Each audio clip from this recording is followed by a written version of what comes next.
Deputado, qual o balanço que o senhor faz desse primeiro ano de mandato, o senhor que começou o primeiro mandato, estreando na Assembleia?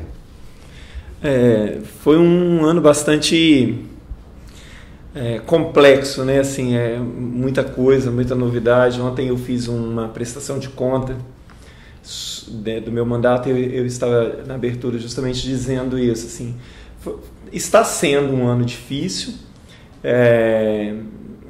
porque, primeiro, por ser novidade para mim, né? Assim, as pessoas às vezes perguntam assim, mas todas essas coisas que acontecem, você não imaginava? Como diz um clichê, né? Todo mundo sabe que é uma enchente, diferente é você colocar o pé na lama, né? Então, tem sido um ano cansativo, assim, muito cansativo, mas de muito aprendizado, né? Aprendi muitas coisas, estou aprendendo ainda, porque nesse universo tem sempre uma novidade, tem sempre algo, né, na espreita, e, enfim. Mas eu acho que, assim, foi um ano positivo. Assim, eu considero que o trabalho que eu fiz e que estou fazendo ainda, né, o ano está acabando, mas nós não concluímos ainda os trabalhos, eu considero que foi um ano bastante positivo. Assim, eu tenho tentado perseguir as minhas metas, aquilo que eu sempre acreditei, e tentando mostrar à sociedade que existe sim a possibilidade de uma nova política, de uma postura diferente, porque o clichê é quase sempre o mesmo, né? Você não vai resistir porque quem entra na política fica igual e tal. E às vezes eu tenho pensado, é difícil você manter-se numa posição diferenciada, acreditando em novos caminhos, não é fácil, né? Você leva pedrada de todo lado, você muitas vezes está ali sozinho mesmo, mas a sociedade tem apoiado bastante o meu trabalho. Agora, por outro lado, eu vejo também que tem uma coisa que eu acho que assim, um mito, né, que as pessoas sempre diziam, que para mim caiu por terra, que é a questão de que você tem que se adequar ao sistema, senão você não sobrevive. Depende do que você está chamando de sobrevivência, né? E que sobrevivência você está procurando. Então, eu acho que não. Eu acho que é possível, sim, você manter as suas convicções. A política, é claro que a política tem a questão, né, de que muitas vezes você precisa construir, dialogar, né, abrir mão de determinadas coisas, mas isso se faz em prol da sociedade. Então eu posso abrir mão de algumas coisas que eu acredito que sejam melhores em função de conseguirmos avançar em algo que seja positivo para a sociedade. Mas existe uma linha, né, que você não ultrapassa, né? Então, assim, eu acho que tem sido um ano positivo, sim, e eu consegui, nesse primeiro ano, resistir.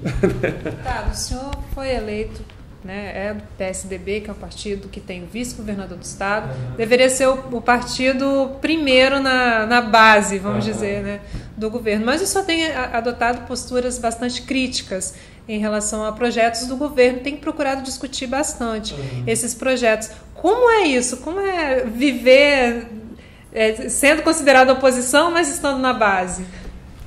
É uma posição delicada, né? E até parece meio paradoxal isso, né? Até porque as pessoas estão sempre acostumadas àquele maniqueísmo, né? Ou você está comigo ou você está contra mim. E eu penso a política em outro nível. Às vezes eu fico pensando, as pessoas não entendem muito a minha postura muitas vezes, porque as pessoas pensam a política como ela é. Ou seja, assim, num pensamento muito horizontal, muito raso, muito baixo, muito pequeno. Eu penso a política em outro nível.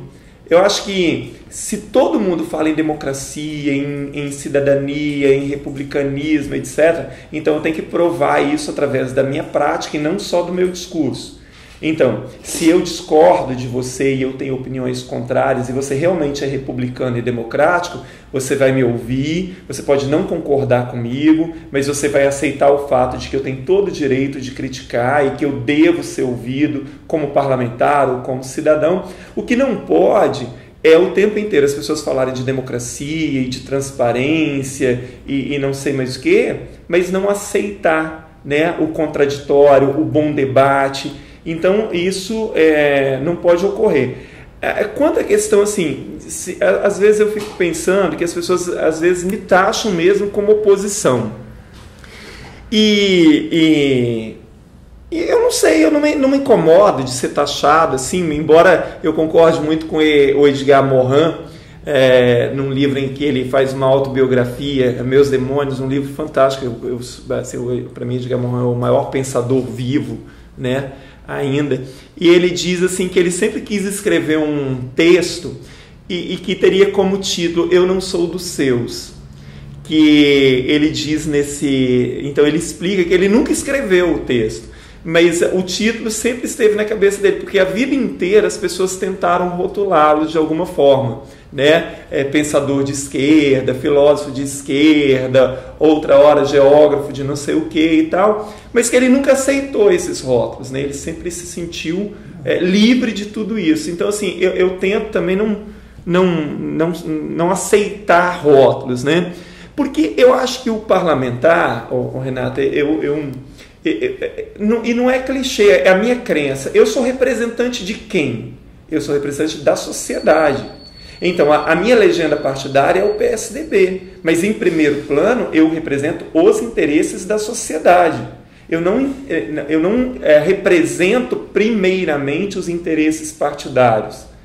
E o governo, então, eu não sou representante dele, né, de forma nenhuma. Então, assim, quando você fala, por exemplo, como tem nas câmaras, tem no Congresso Nacional, líder do governo. Então, se eu sou o líder do governo, ali eu estou representando o governo, né? Então, assim, talvez o líder do governo tenha esse papel. Eu não. Então, eu não me importo nem um pouco de questionar aquilo que vem do governo, mas as pessoas que prestam atenção, e eu sei que vocês acompanham assim, né, minuciosamente o que acontece no mundo político aqui no Espírito Santo, que tudo que eu tento debater, o que eu critico, o que eu apoio, o que eu proponho, eu me fundamento muito bem. Nada é de uma forma rasa. Olha, eu vou fazer isso só para implicar com o governador porque eu não gosto dele, essa coisa. Ou então, porque muita gente apostou no começo do ano que, na verdade, eu estava, como se diz, criando dificuldade para vender facilidade, alguma coisa assim que se diz no mundo político, que eu estivesse querendo alguma coisa do governo. Então, assim, as pessoas ficaram meio atônitas, assim, mas o que ele está querendo? Então, eles rapidamente perceberam que eu não estava querendo benefício pessoal. Eu estava ali, estou a defender aquilo que são coisas que interessam a sociedade. Não me interessa nem um pouco ter 10 cargos na secretaria de não sei onde, 20 cargos não sei aonde, empregar cabo eleitoral. Eu não peço nada ao governo, nada. Tudo que eu peço ao governo é institucionalmente pela sociedade. Então, as indicações que a gente faz, né, elas todas são direcionadas para aquilo que são interesses da sociedade. Às vezes eu tenho visitado escolas, então a diretora diz assim, porque são os deputados que indicam, então aqui está faltando 3 auxiliares de secretaria, será que você não podia indicar? Eu digo assim, olha só, eu posso comunicar ao governo que providencie, agora eu indicar, eu não vou fazer. Então, assim, até porque eu acho que a gente tem que acabar com isso, né? Essa questão de cargo comissionado, isso é uma verdadeira, eu considero quase que uma praga isso a Assembleia acabou de aprovar mais 26. Agora, deputado, eu acho que não é nem a opinião do século diário, mas são os fatos que mostram. Uhum. O senhor, pelo menos na minha opinião, foi a revelação desse primeiro ano de mandato. Assim, ninguém esperava que aparecesse um deputado com um perfil independente, que realmente defendesse os interesses da população. Eu acho que isso são os fatos que mostram. Só um minutinho. Eu queria saber do senhor o seguinte, essa situação de acabar se destacando, eu não sei como o senhor vê isso é difícil até talvez para o senhor avaliar isso, mas assim, como que o senhor faz para não ser visto como olha, aquele deputado está cheio da soberba, está achando que está aparecendo demais, como que o senhor faz para trabalhar? É complicado, o senhor sentiu isso? Então, eu sei que corre ali nos corredores da Assembleia, né, que muitos deputados reclamam que eu apareço demais ali com o pessoal da TV Assembleia e não sei mais o que. Tem deputados que me acusam o tempo inteiro que eu jogo para a plateia, né? Que tudo que eu faço é jogar para a plateia. E essa semana passada até eu respondi de uma forma, né, assim, porque eu tinha terminado um discurso ali e a deputada disse, mais uma vez jogando para a plateia, o líder do governo e uma outra deputada. E eu disse, olha, diferente de vocês, eu não jogo para a plateia, eu jogo com a plateia.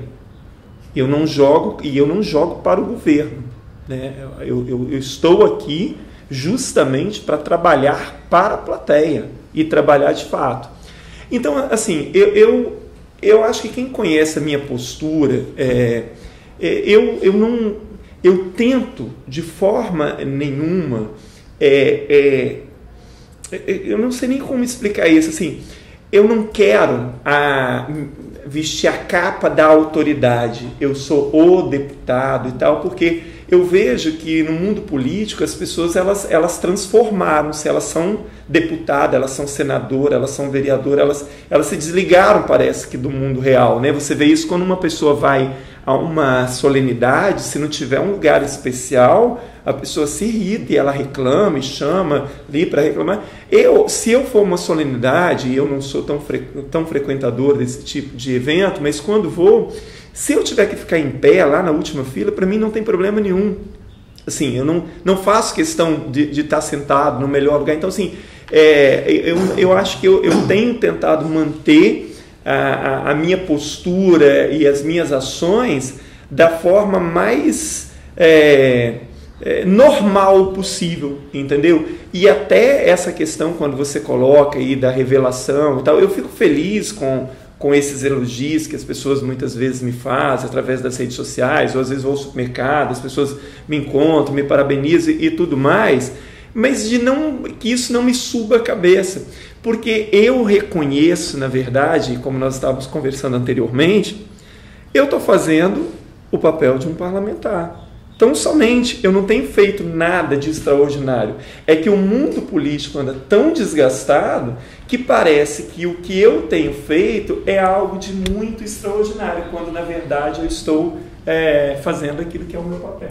Deputado, o senhor tem pautado a sua atuação, principalmente, né, ou mais insistentemente, na questão da educação, na linha da educação, que acaba sendo mesmo a mesma linha de campanha, né, do governador Paulo Artung. O senhor é um crítico do Escola Viva e o senhor tem feito também várias visitas nas escolas em vários municípios e tem mostrado duas realidades, né, a da Escola Viva, que o senhor foi lá e conheceu e tal, e também a questão das escolas que estão sendo fechadas, das turmas que estão sendo fechadas, que não tem estrutura alguma, né, de funcionamento. Como é que o senhor tem visto essa discussão sobre a educação no Espírito Santo? Olha, eu tenho dito e repetido, eu acho, para se dizer o mínimo, a política educacional do Espírito Santo, ela é equivocada, completamente equivocada, para dizer o mínimo, porque às vezes eu acho que ela é uma tragédia. Por quê? O projeto Escola Viva, porque a questão, às vezes, ontem, por exemplo, na prestação de conta, uma pessoa perguntou, porque você é contra o projeto? Ei, vamos entender o que eu estou falando. Eu não estou discutindo o projeto Escola Viva, porque não me interessa se ele é bom ou ruim. Eu estou preocupado com os crônicos problemas enfrentados pela educação capixaba, que de alguma forma são os mesmos quase que são enfrentados em nível de Brasil. Então, o governo tem uma proposta que é de turno integral, não sei mais o que, alugou lá em São Pedro, ótimo. Apesar de eu ser um crítico ao fato de, em tempos de vacas magras, com o governo dizendo que os cofres estão vazios, não é para você aumentar gasto nenhum com nada nesse momento, principalmente com aquilo que não é emergencial, aquilo que, olha, se eu não fizer, o mundo vai acabar. Não é isso. Mas tudo bem, alugou lá, matriculou-se quem quis, ótimo, tá bom, não mexeu com as outras escolas. Paralelo a isso, o governo fechou quase 500 turmas pelo estado inteiro, cortou 70% do programa estadual Dinheiro Direto nas escolas, puxou ali a aprovação do Plano Estadual de Educação de uma forma completamente atropelada, não houve discussão naquilo, fez um concurso de remoção no meio do ano e agora anuncia que no ano que vem a maioria das escolas não vão abrir matrícula para primeiros anos do turno noturno, e as matrículas do EJA estão suspensas até janeiro. Suspensa que a gente sabe porque ele não vai autorizar a abertura da maioria. No mesmo período em que, no ano que vem, o ensino torna-se obrigatório até 17 anos. Hoje o próprio secretário de Educação disse, nessa entrevista que eu acompanhei só um pedacinho de manhã, que tem no Espírito Santo cerca de 30 mil jovens entre 15 e 17 anos fora da escola. Então não era para o governo estar fechando o turno noturno, porque se sabe que parte desses meninos trabalham. Já anunciou o fechamento da Maria Erecina ali no centro da cidade. A última coisa que podia se pensar nesse momento é fechamento de qualquer coisa. E o governo, o secretário de Educação, ele elabora umas coisas que só existem na cabeça dele. Ele elabora uma política para uma escola imaginária, um aluno imaginário, uma sociedade imaginária, um professor imaginário. Porque quando ele fala assim, nós temos vagas sobrando, ele contabiliza as vagas gerais que existem e fala assim, olha só, nós vamos fechar essa turma aqui, você pode ir para lá. Mas antes você tem que ter a certeza que você realmente vai poder ir para lá. Um exemplo do que eu estou falando. Se você fecha Maria Erecina ali, fecha o turno noturno, que tem EJA lá, para onde esses alunos estão? Olha, a escola mais próxima é o Rabaioli, que está funcionando dentro do Sambão do Povo, porque a escola nova não está pronta ainda. Você já fez um diagnóstico que esses meninos vão realmente para lá? Porque você tem aqui na Grande Vitória o problema de gangue, e você tem o problema, porque olha só, eu fui aluno trabalhador desde a antiga 7ª série, eu estudei de dia, o dia inteiro e da noite. Você tem que ter um esforço sobre-humano para fazer isso. Até porque o adolescente, ele não tem a sua cabeça de achar assim, gente, isso vai valer muito a pena e tal, né? E eu vou conseguir. Até porque no meio que ele vive, em grande parte, ele não conhece ninguém que fez esse esforço e chegou em algum lugar. Então esse menino vai sair da escola. Lá em Muniz Freire, onde vão colocar a escola, o projeto Escola Viva, os alunos do noturno vão ter que ir para Piaçu. O distrito de Piaçu não fica longe do centro de Muniz Freire, mas existe a garantia de que todos os alunos vão, porque eu tenho dito e repito, isso não é clichê, que se um aluno não puder ir, o Estado tem que arranjar uma forma de solucionar o problema dele. Não é dizer assim, eu ponho o ônibus para você ir e já está bom demais. Como os municípios vão fechar um monte de escola também. Então você fecha uma escolinha lá da roça, não, nós podemos levar porque só tem 20 meninos ali, só tem 15, nós vamos levar ele para o centro da cidade. Existe a garantia de que aqueles 15 meninos realmente vão, porque o transporte também que traz esses meninos para as escolas, às vezes ele não vai na casa do menino buscar. O garoto vai ter que andar 2 quilômetros a pé até chegar ali e tal. Então, que reflexo isso tem para aquela criança? Em termos de que hora que ele vai ter que acordar? Então, é uma política totalmente desencontrada. É doida a política educacional do Estado. E aí, o projeto Escola Viva... 90% das escolas do Estado não tem como absorver esse projeto, porque elas têm estrutura nenhuma para isso. Então, quer dizer, o projeto é excludente. Milhares de jovens jamais terão essa oportunidade. Outra questão, o governo faz tudo de uma forma atropelada. Eles estão querendo colocar lá no Marita Mota, em São Mateus, e no Dom Combone, lá em Ecoporanga. Eu vou só citar esses dois exemplos. Duas escolas que foram reformadas recentemente, estão ótimas, né? Foi praticamente construídas novas, tem uma estrutura realmente muito boa, etc, etc. No Marita Mota, você coloca lá, óbvio que se você turno integral, uma parte daqueles meninos vão ter que sair. As outras escolas que tem ali em São Mateus, todas precisam de reforma, o Pio 23 ou Pio 12, João 23. Aquela escola tem que construir nova. Então, por que o governo, antes, olha só, antes ele deveria então ir lá e reformar essas escolas, ampliá-las e dizer assim, olha, agora a gente pode transferir esses alunos que não vão querer ficar aqui ou não vão poder, eles vão para um outro espaço tão bom quanto existe. Piovesan e Everest aqui, o Everest Piovesan em Cariacica é a mesma história. Ou José Moisés, são duas escolas boas, que o governo está de olho nas duas. Se colocar... Ali na região, as outras escolas têm péssima estrutura. Não tem como absorver esses meninos. Então, é uma política toda feita é um projeto marqueteiro. Por quê? Porque daqui a 3 anos eu vou ter 30 escolas, porque esse é o planejamento, e chega, eu posso filmar, bater foto, como essas propagandas lindas que têm aparecido na televisão, mas a realidade da maioria das escolas é deprimente. Deputado, como é que é ter caído no ambiente de uma Assembleia Legislativa que está de joelhos ao governador Paulo Arthur. Como é que é isso? Então, é difícil, né? É difícil porque a maioria dos deputados ali tem compromissos com o governo, né? Embora muitos se julguem independentes. Então, é muito difícil. Por quê? Porque de antemão, quando chega um projeto do governo, a gente já sabe que esse projeto praticamente vai passar do jeito que chegou. Foi assim com o Plano Estadual de Educação, foi assim com a LDO, foi assim com o PPA, foi assim com o orçamento. Tem sido assim o tempo inteiro. Então, às vezes, os deputados se irritam comigo quando eu digo que os projetos do governo passam do jeito que o governo manda, mas as provas estão lá. É só olhar todos os projetos do governo como eles passaram durante o ano. Então, assim, os deputados dizem, você ofende os deputados ao dizer isso e tal.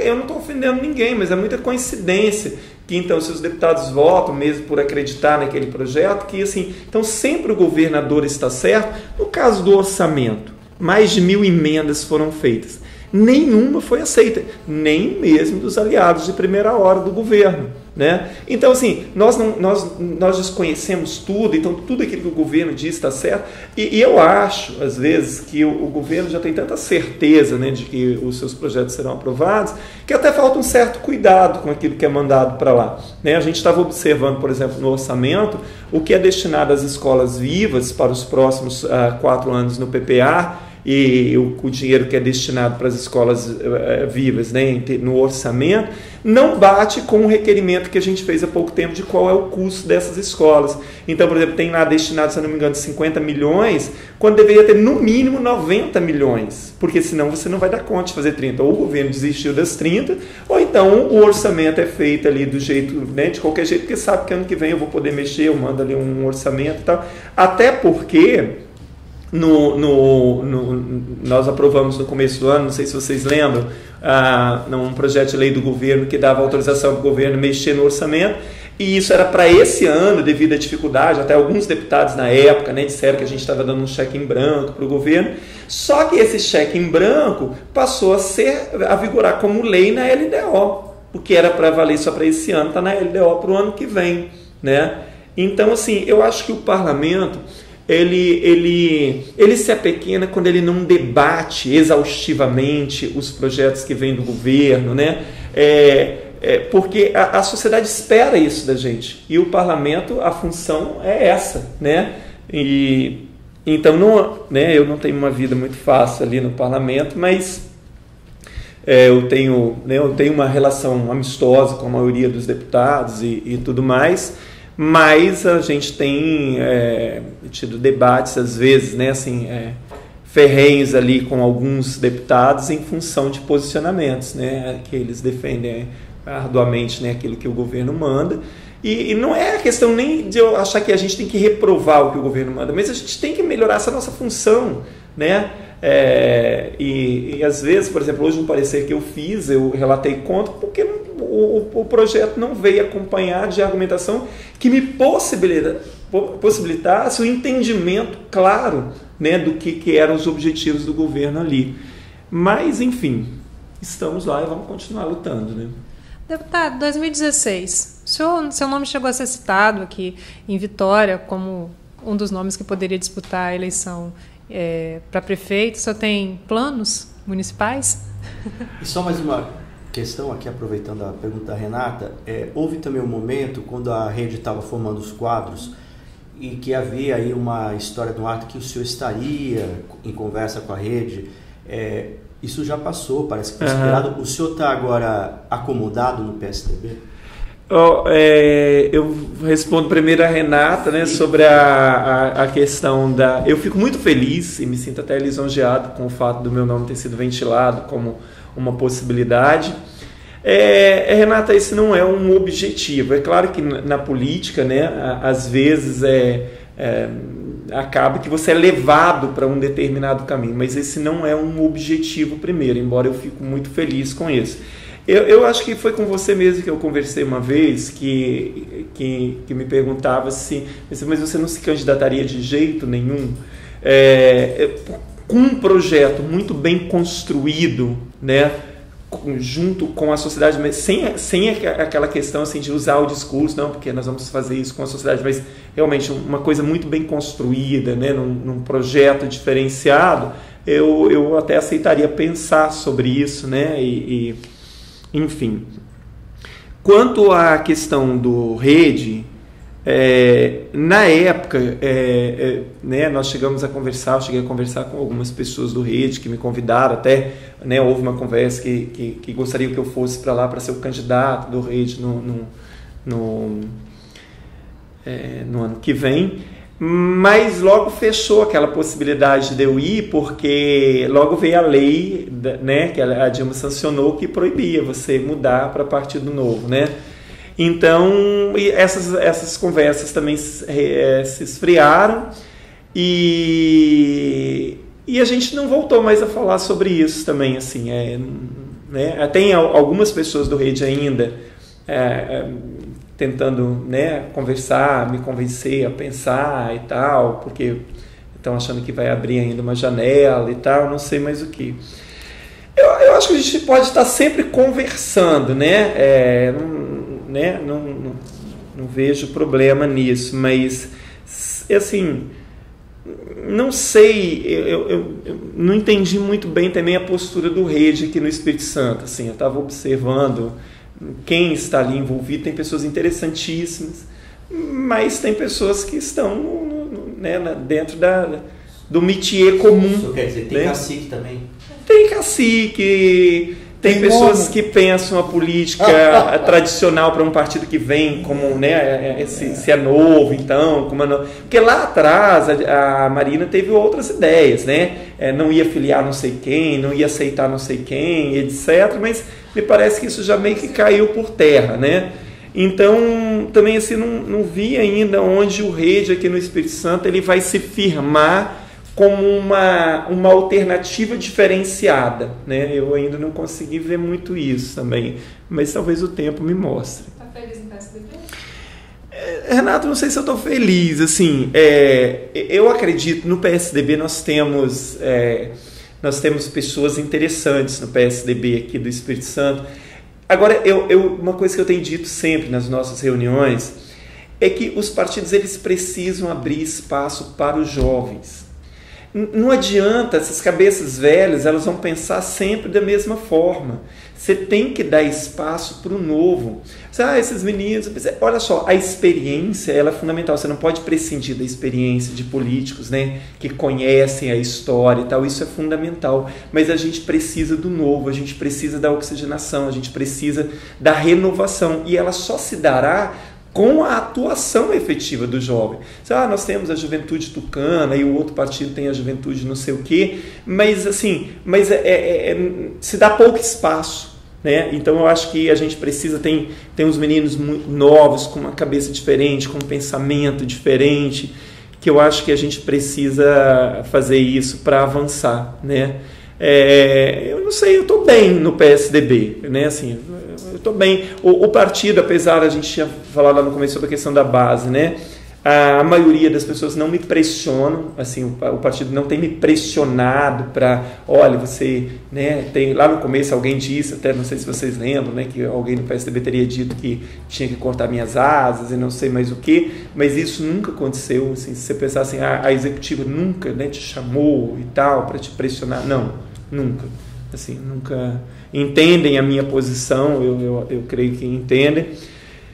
E eu acho que, de alguma forma,